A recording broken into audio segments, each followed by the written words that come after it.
is now at 6:43. Taking a look at that sun, looking a little orange this morning. Of course, that's a sign of the smoke we've had for the past couple of days. Now, will there be a cool down inside?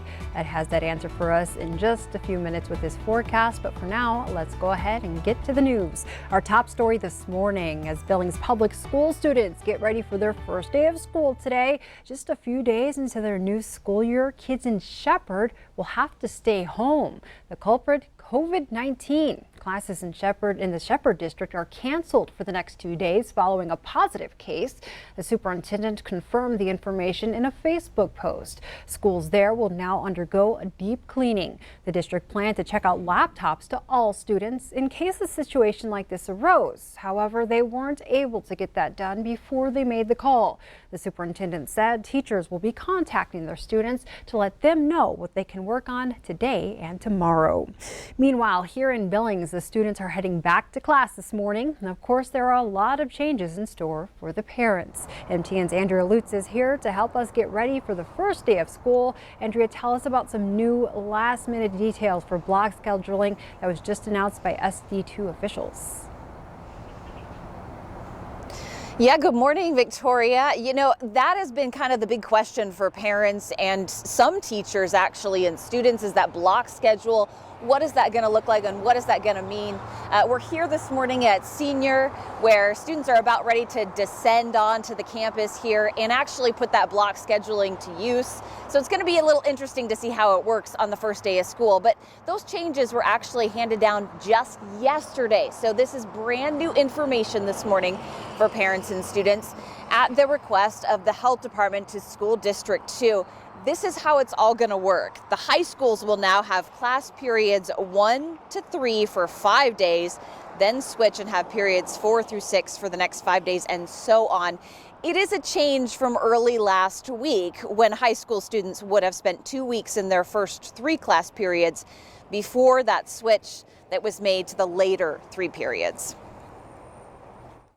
What's important is the partnership with Riverstone Health, the communication, and what I want to communicate to our parents and our teachers, our staff, is that we need to be flexible.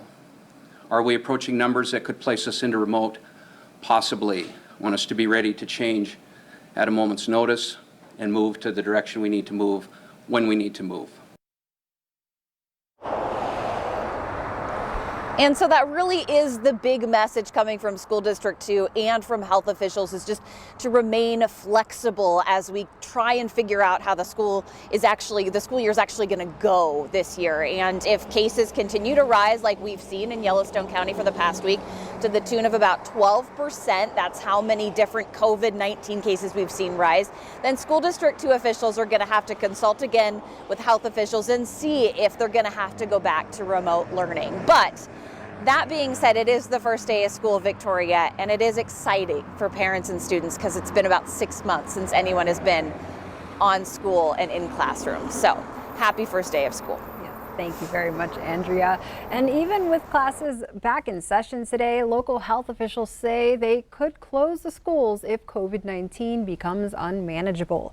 County health leaders will assign green, yellow, or red to the following metrics: trends of cases in children and youth, the capacity of local hospitals, the 7-day average of new cases per 100,000 people, and the weekly test positivity rate. If 3 or 4 of those are red, schools will be forced to close.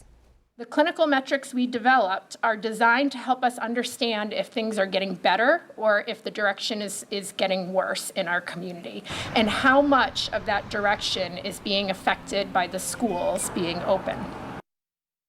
And all of this as many parents may be searching for after-school options. Q2's Jay Cohn brings us a closer look at a few